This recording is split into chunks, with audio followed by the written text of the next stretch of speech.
पालतू जानवर। बच्चों, जो जानवर हम पालते हैं उन्हें पालतू कहते हैं। पालतू जानवरों के नाम आज हम पढ़ेंगे। मुर्गी, मुर्गी, मुर्गी, मुर्गा, मुर्गा, मुर्गा,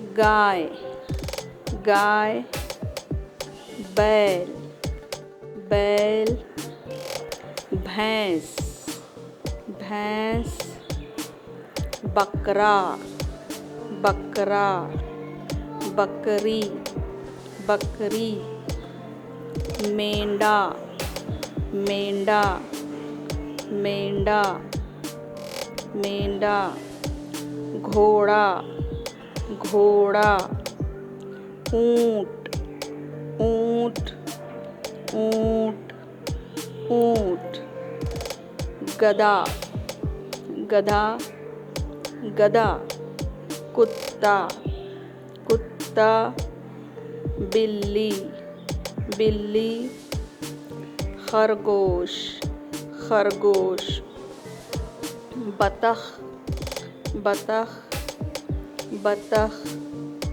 बतख।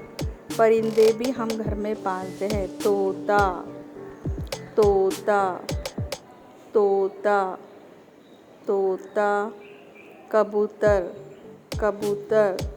और बच्चों, मछली भी पालते हैं। मछली, मछली।